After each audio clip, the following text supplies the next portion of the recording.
Hello everyone and welcome back to another video of mine. This time I'm back with Avatar The Last Airbender Season 1 Episode 6. I am so excited for this one. Like I said, I've been loving the story so far. I don't think I need to say it again and again. I just love that they're giving every single character a background. I just love it so much. But yeah.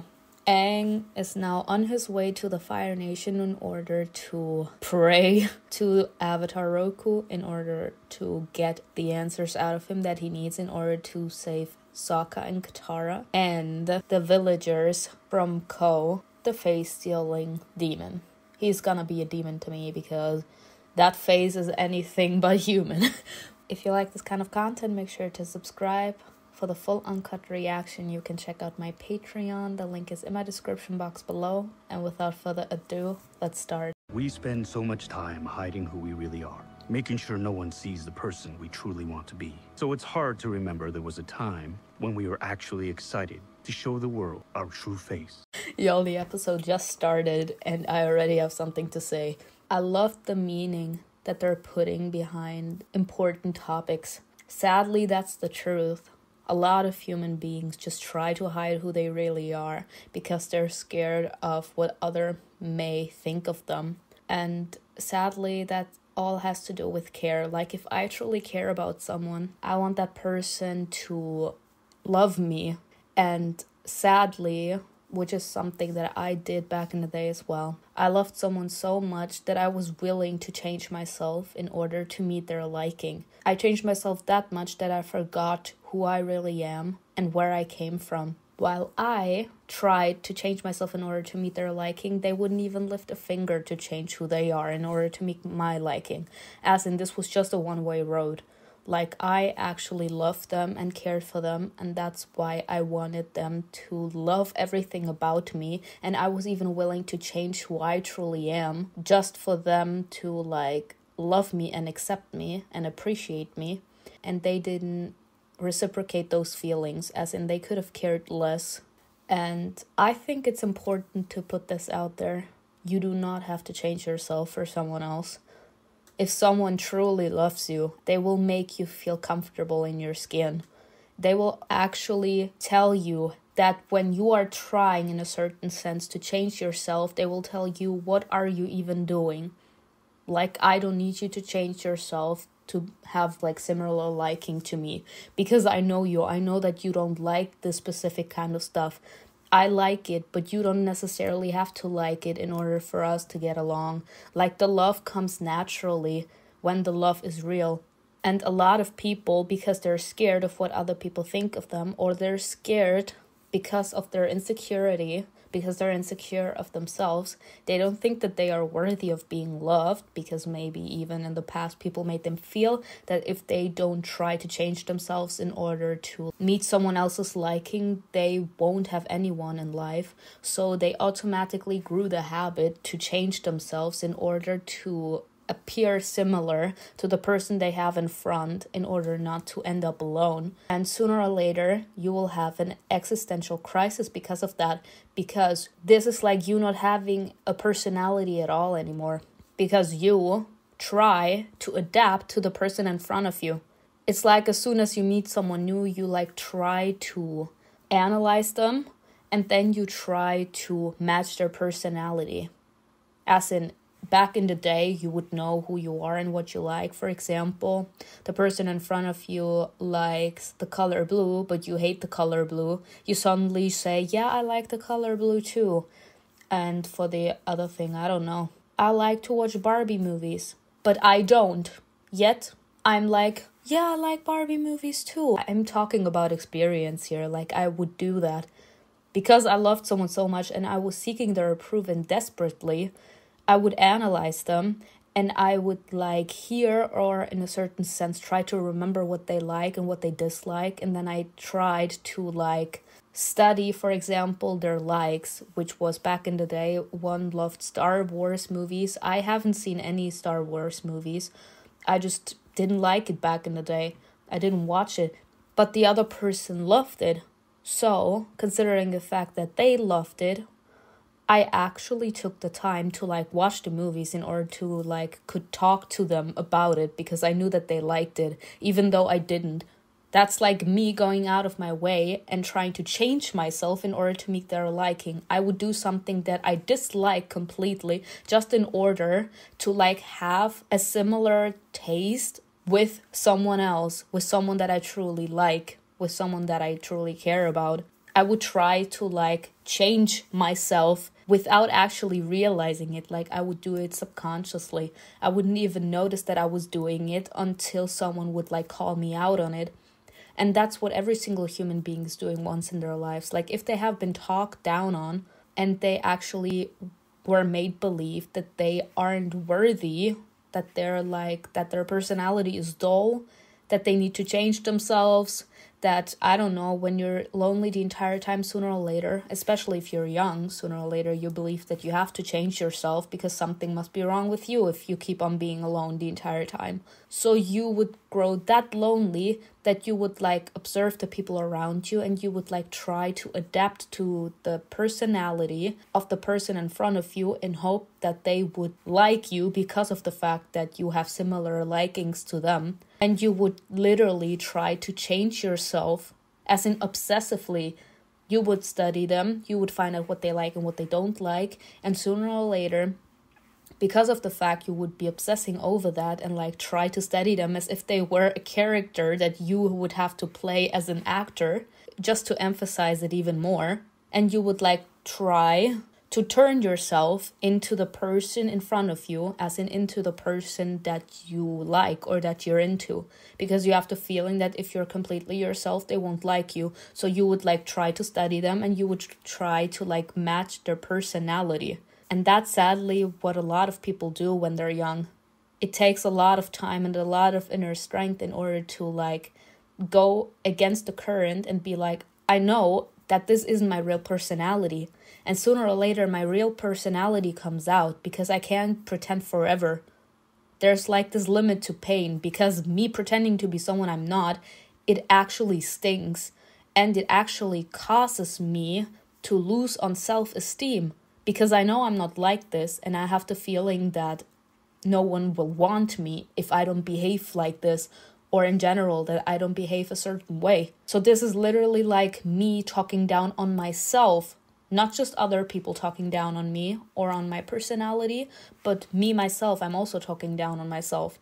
So this is like also a psychological pain that I'm adding and that I'm responsible for. I'm doing that to myself. And sooner or later, you snap, as in you change back into who you truly are. And if they are fake friends, that will make them abandon you. And that's like also something that I want to give out here. If it's meant to be, it's meant to be. If not, it's not. As in, if I snap back into my real personality, or in general, if I show myself for who I truly am, and the person in front of me can't appreciate it or appreciate me as a person, then they weren't meant to be in my life. I don't have to change myself because you wouldn't change yourself for me. Now, why would I have to change myself for you? Are you better? You're just a human being just like me. You're not above me and I'm not above you. We're on the same scale. If you think that you are above me, then that means that you and I will never get along. That means it was never meant to be. You need to find someone that matches your energy. If someone thinks they're above you, then that means that they are giving a different energy. Something that sooner or later will literally make you feel more miserable about yourself. They will drain you until there's nothing left of your self-esteem. And you don't need that. If you show who you truly are and the person in front of you truly appreciates you, they will remain by your side. That's like the message I want to give out. If it's meant to be, it's meant to be. If it's not meant to be, you don't have to hold them back. They can leave because you are worth. Admiral Zhao was very clear with these orders and what would happen if we didn't follow them. Are you seriously gonna let this spineless slug tell us what to do? Wow. We can't let him come in and take it all away. Not after everything we've been through. You mean after everything you've been through? Because you've made this your life's mission. That's sadly the problem here. If they would truly respect Zuko, they would have changed the course to what Zuko wanted. But considering the fact that they don't respect Zuko, they could care less about his tantrums. They fear Ozai, and considering the fact that Ozai put little Zhao over there in charge, are gonna go with what he said because they fear Ozai. And considering the fact that he put him in charge, they know that if they don't follow with what Zhao says, Zhao can literally just get in contact with Fire Lord Ozai. And we know for certain that this man does not care about killing people. If he thinks that they can be controlled, he will cut all ends. So they're like, he told us what will happen if we don't follow through. And considering the fact that they don't truly respect Zuko, they don't care going against what this man wants. If you truly respect someone, you're gonna do what they say no matter how scared you are. Because you respect them and you trust them in being capable to keep you safe. Because that's what a real leader does. Is capable to make sure that you are safe and taken care of. And they don't really think of Zuko like their prince, or they fear Fire Lord Ozai more than they respect Zuko. We've had to put up with his insults and abuse and tantrums. He doesn't care what we've had to sacrifice because he's never had to sacrifice anything. They don't respect him, so they don't feel like they owe him loyalty. He knows far more about sacrifice than you can ever know. You're not the one that has a scar on his eye, sir. You're not the one with the scar. How would you know? My name is Aang, and I'm here to visit the Shrine of Avatar Roku. See? He's so innocent. We know. They know. You're supposed to be men of peace. You're supposed to be men of peace. Goodbye, bitch. Fire, not meant to dominate the other elements. Only one who can provide balance is Fire Lord Ozai. He will unify the world, Sir. not the Avatar. And you have no idea. I think it's cute that he's trying, but they lost their way. No. They've gone mad. Step aside. No. Then you shall burn, along with the rest of the non-believers. Along with the not believers, that means that it's not the first time that they burn someone. Wow. How many sages did they change? Avatar Kyoshi told me that I need to figure things out on my own. Sounds like her. Kyoshi has always been kind of... Stiff? I thought you'd all be like that. Aren't avatars incarnations of each other? We share the same spark, but You're we still a are young person. our own people. Thank I'm different you! from Kyoshi. I love that they're putting this out there. I said that in episode 2. Literally in episode 2. Yes, he's the Avatar, and yes, they're reincarnations. But you are still your own person. You have your own personality. You get united with each other. Like, you get the knowledge of your past lives, and they fuel you with their energy and strength when you're in the Avatar state. But just like every single human being, you are all different just because you're avatars. And that's why you, in a certain sense, share the same powers and the same capabilities. Doesn't mean that you all bring the same intelligence to the table. Everyone changes depending on their environment. Everyone learns something different. Like they all grew up and lived in a different timeline. They can never bring to the table what Aang in 2024 can bring to the table. They all have seen different things. They have been taught differently. So they have a different opinion about certain things. They bring different capabilities to the table. Like, even though that every single avatar has the capability to dominate every single element, there may be a capability that one avatar is better at dominating than another one.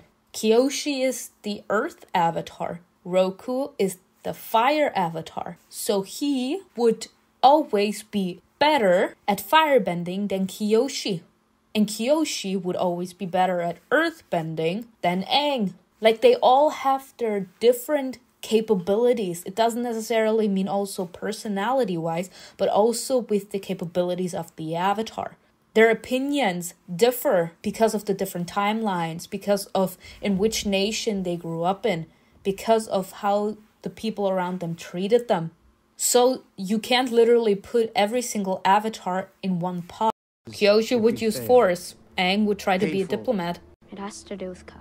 I only managed to take something from him that represents something that Ko needs and cannot forget. She is Ko's mother. Ko longs for the same thing we all do. Love. Family. Family. For the Avatar, friends can be A liability? a liability. Yeah, The he would Avatar know has to about make- that. Y'all, I will never be capable to continue. Like, this storyline is just so good. It keeps on pulling me in. I always need to add something more. Avatar Roku would know something about this, and you can actually see the pain. Like, he knows because he actually was very close friends with Sozin. And Sozin didn't care enough about Roku as he cared about his ambition. So he actually let him die. So the person that actually broke his heart was his friend. So, considering the fact that Roku experienced that in his personal life, that has nothing to do with the Avatar and anything, he knows what it feels like to be betrayed and to suffer at the hands of someone that you truly love. And maybe, the way that Avatar Roku said it, maybe he actually saw Sozin as family. And I said it so many times, I will always have that opinion. If family love is the most powerful love there is, as in, if someone is capable to go from a stranger to a friend, from a friend to a best friend, and from a best friend to your sibling, that's the most powerful love there is.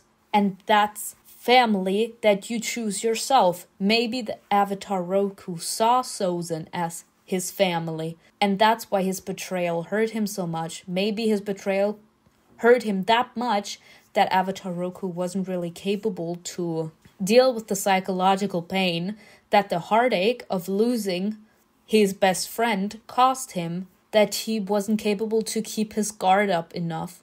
And that's why Sozin was capable to overpower him and kill him. So, Avatar Roku knows this. He knows the damage that friends can cause you. So, that's the wisdom that he's giving on to him. Kyoshi, on the other hand, may never even have tried to get in contact with the human world, and she only focused on her avatar training. I mean, she seems to be completely focused on being the avatar and on keeping balance. That's why she's like, if you want to be the avatar, you need to put the needs of the world above all, even your life. As in, she doesn't really think that an avatar is actually a human being. She just thinks that the avatar is supposed to be there to save the world. You don't really have to have any sort of relationship. You're just there, in a certain sense, to be like a god for humanity. You're supposed to save people and you're supposed to help people that can't help themselves. And then you're gonna leave either way. That's like her view. That's why she was like, an avatar is a merciless warrior, because she's a different person. She only saw the ambition to become the avatar and to fulfill her duties as the avatar. She didn't really have like the need to be socializing. She only cared about fulfilling her duty, fulfilling her destiny, and keeping balance between all four nations. Roku, on the other hand, is a little more empathetic. He actually allowed himself to have a normal human life besides his duties as being the avatar. So it's easier for Aang to relate to Roku as to Kyoshi. Because like I said, every single human being is different. And just because they're all avatars sharing the same fate doesn't mean that they're all the same. But it's on you to decide what you do with that knowledge. Oh, their parents! No, the dog! The dog! Oh, damn, that looks good. Damn, he's a child! Some of us don't need saving. So you got your firebenders and your earthbenders and your whatever benders. They all want something. And they're all willing to fight to get it. Just like every single human being. You just sit back and wait for the dust to clear and then pick through the broken pieces for the leftovers. Damn. Yeah, because she got used to that darkness. But you shouldn't have to be used to it. Do you know what it's like to have people depending on you? To have someone's life in your hands? You couldn't have always been this way. It's the fact that he wants to understand now. He wants to understand because he actually feels the pain. Tundra tanks to come over the top. They're earthbenders. Our tanks would be buried under rocks in seconds. Well, son, give a better plan. The forces, how will they retreat? They won't, son. But they'll be lost. No, they'll be dead. This is literally called Cannon Father. It's a horrible plan. Period. It's a bad plan, son. Want me to sing it? Said, it's a terrible plan. Say it louder. Soldiers are gonna Say it with vocal. It's unworthy of a Fire Nation officer. You dare question? Enough! There is only one yes, way to Zuko. this. By disrespecting me, you're dishonoring your father, which I guess shouldn't Oh, be no. surprising. We'll take the Avatar. Well, there's a nice saying in German for that. I'm gonna say it in German and then I'm gonna explain its meaning. It's called sich mit fremden Federn schmücken.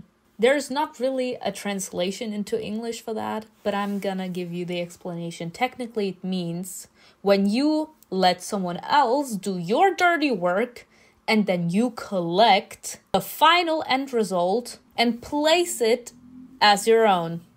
The task was to capture and find Aang.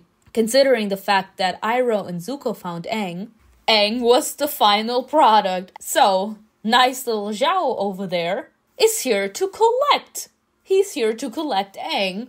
And when the time comes to let the Fire Lord know that Aang has been captured, Zuko's name is gonna be completely irrelevant. He's gonna put himself on a pedestal. And he's gonna be like, yes, me, Zhao, I was the one that captured and found the Avatar. Not Zuko and Iroh. They're gonna be completely irrelevant. Make it clear I spared no effort in securing him. See? And we should add a few thoughts from the Avatar He's literally... himself.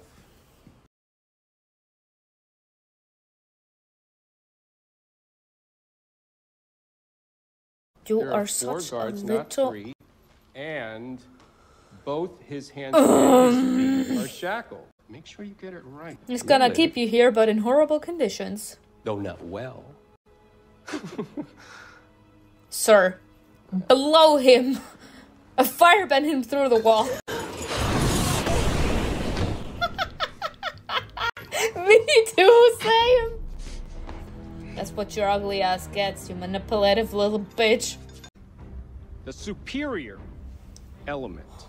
Can Until someone now, just kill only him? one thing stood His in our voice path is making me feel nauseous.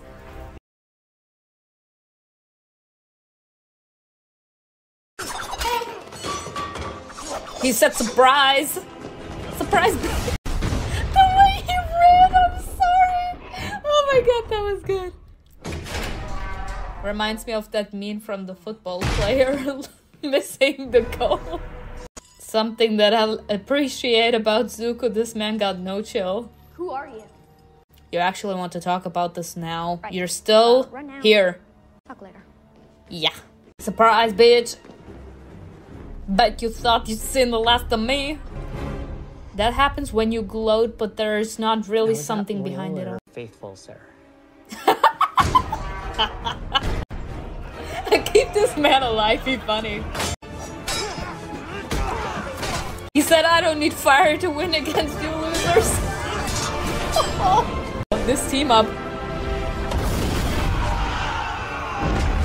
Period. I said surprise, bitch. Oh my gosh, they are little bitches. They don't know when to stop. They don't know when to quit. That's how you know that they are little bitches. Put it down. Period. You sure as hell are not coming up. I've seen your ugly face enough today. I love this. Top on! Damn, how did they shoot this? I would have fallen down already. Like, Sir, but they have shooters. They're gonna be capable to put you down. Or fire. Let me threaten him real quick. Alive. Yeah, you shouldn't have said that, baby. He's gonna threaten his life now. You need him alive. If he actually kills him, then goodbye. That's your loss. Oh my god. Sir! Zuko knows no chill, bitch. I did say it already. He knows no chill. He's willing to do whatever it takes to achieve his goals, and that's something that I love about Zuko. This man does not break down. Take him out. Wow. Predictable.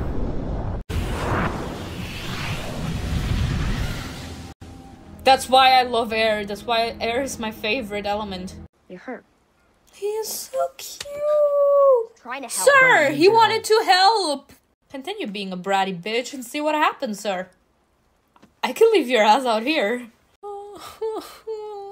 He is so cute. I can't. I know I shouldn't have taken your notebook. I'm sorry. I keep on saying it's not a notebook, it's a diary. All I had was your notebook. Can't tell you how many nights I stayed up reading it. That's actually what he seeks. Appreciation. A lot of the time when I was supposed to be meditating, I was actually sleeping. I always got caught. Probably didn't help that I snored. Look at him. He feels so comfortable with Aang around. I can take my place as the rightful heir to the Fire Lord. And that's what you And want? that's what you want. To be the next Fire Lord? Yes, it's what everyone expects of me. Literally, what he just said just shows what I said. This man doesn't really have an ambition of his own. He actually thinks that his ambition in life is to capture Aang and bring him to his father. Because that's like the only thing that he needs to do to get back to the life he used to know. He actually believes. That's the hope talking right now. And his answer right there, where Aang was like, that's what you want to do? Become the new Fire Lord? And he was like, yes, of course, that's what everyone expects. Now, the problem is right here. That's what everyone expects. But is that actually what he wants? He doesn't, because he has been hunting or trying to find information about the avatars in order to capture Aang for 3 years. If that truly would have been his ambition, if that's truly what he wanted out of life, to get back home, he would have answered differently. Because it's not like this has been for a week. This has been for 3 years. He has been hunting the Avatar for 3 damn years. So, if his only true ambition would have been to capture Aang in order to get in his father's good graces, if that's what he truly wanted out of life, he would have answered differently. He would have said, yes, because that's what I want.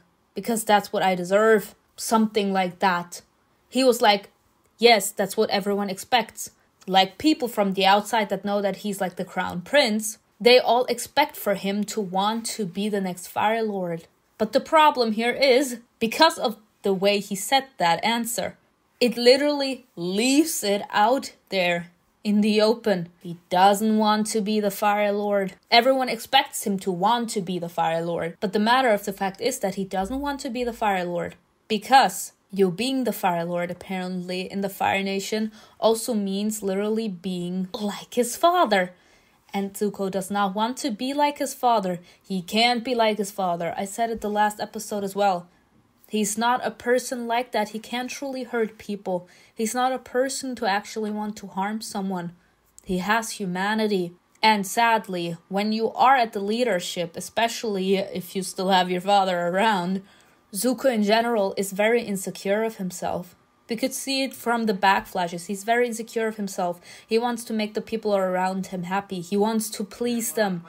He seeks appreciation, even from people that don't truly deserve it. The only thing that he does care about is the fact that he needs to get their appreciation and love. That's why he's always hurt and angry when the troop is like not giving him the loyalty or respect that he wants. I'm sorry if I have to say it like this. He doesn't really care about the people themselves. He cares about the fact that he seeks the appreciation of others in order to feel good about himself. And that's what makes him suffer even more at the end. I used to seek appreciation from every single human being that I encountered on the way, because I thought that if I get the appreciation of other people, even if they can stand me, then that means that sooner or later I may be capable to encounter someone that will be capable to truly appreciate me and respect me for who I truly am. I used to be like Zuko in that particular circumstances. You don't really care about who you are trying to get the approval from. You just know that you want their approval.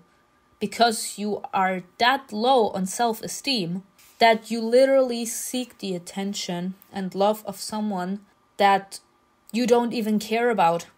You just seek the love and approval from someone else. Because you yourself don't have any self-love left. It has been taken out of you. And that's literally what Ozai has been doing the entire time. He tried to literally whip the humanity out of him. And Zuko is someone pure-hearted. He can't get rid of that human part of him. And that's why Fire Lord Ozai is not happy with this man. And it will take time for Zuko to realize that he doesn't really want to be the Fire Lord. Even though deep down he already knows. But it's something different, knowing about the truth and actually accepting. Maybe you don't have to be like the other firebenders. Maybe you could be better. It's the fact he listens to him, though. You know what the Fire Lord is doing is wrong. They're connecting over the fact because they share the same eternal struggle. You can show some compassion. And that's what his father doesn't want. That's like a trigger. See? Compassion is a sign of weakness. He's suffering enough on the inside. Been hurt more than enough. Yeah. Please, Father. Rise! Oh my god, sir. Don't do this. He's your son. We'll see. Oh, damn. I did say that the Fire Nation are all little motherfucking bitches.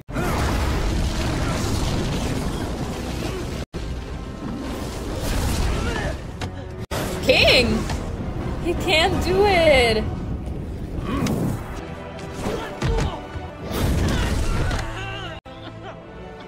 Compassion is a sign of weakness. That's what he taught him, and he's still traumatized by that.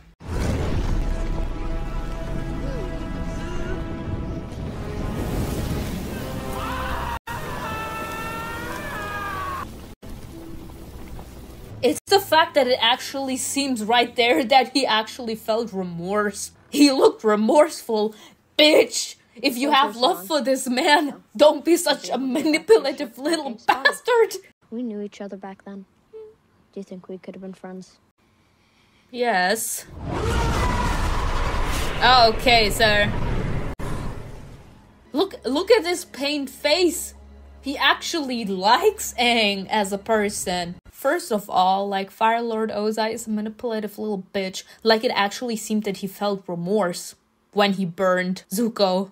It looked like he actually felt pain when he was burning this man.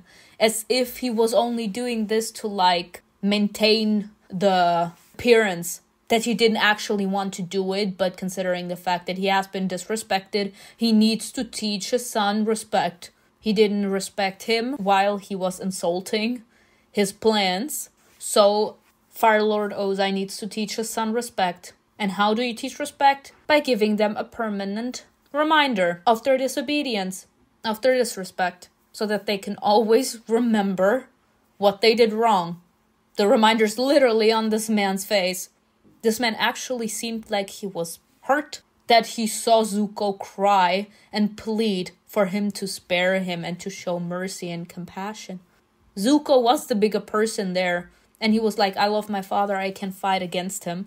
And the father was like, nope, I need to show you that compassion has nothing to do with the Fire Nation. If you show compassion, then that means that you will also show compassion to our enemies, to the people that we need to take down, and you won't be capable to, like, cut loose ends. And that's what I need you to do. I need you to show no remorse.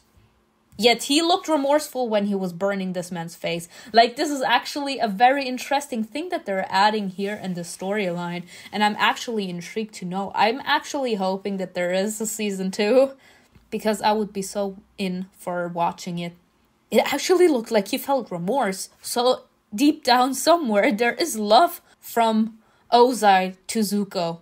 That's interesting. But now coming back to here, you could actually see that Zuko was in pain and that he was trembling while he was literally moving out to the sea and away from Aang. He actually likes Aang. He likes that Aang actually understands him. They both want to show compassion. They both want to be pure-hearted. They want to do what is good for other people. They want to show humanity. And the pain of their past, that they feel guilty, that they have the feeling that they need to make up for something, like this trauma, that unites them already. But they also share that pure heart.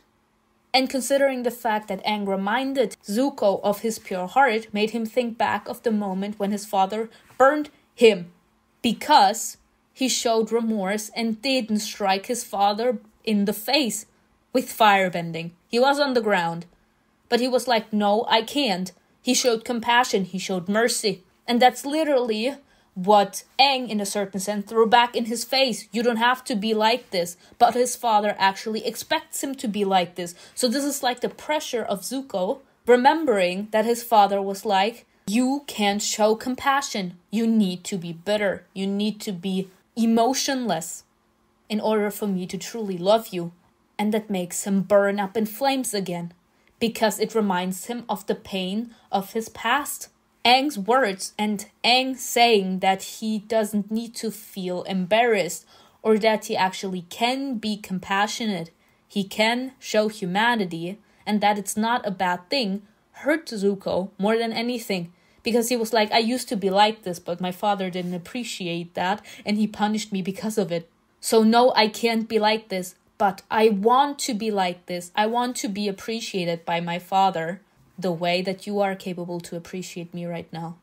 Yet my father made me hunt you down for so long that it actually kind of stuck with me, that I need to hunt you down in order to get back what I truly want, even though it's just like illusion. I'm pretty sure sooner or later Zuko will find out that he doesn't truly want to be like that, and that the throne is not truly what he's after, but he actually seeks Aang's friendship. The fact that he actually was that violent and actually was like, no, goodbye, was because he couldn't find the strength inside of himself to say no, because he knows that he wants to be friends with. Your spirit, however, still needs strengthening. Because he didn't strike him down. Like, this is some family trauma here. Sometimes the weak can become stronger. Yes. Sometimes you just have to give them a chance. And he's talking about the division. It made you soft like your mother.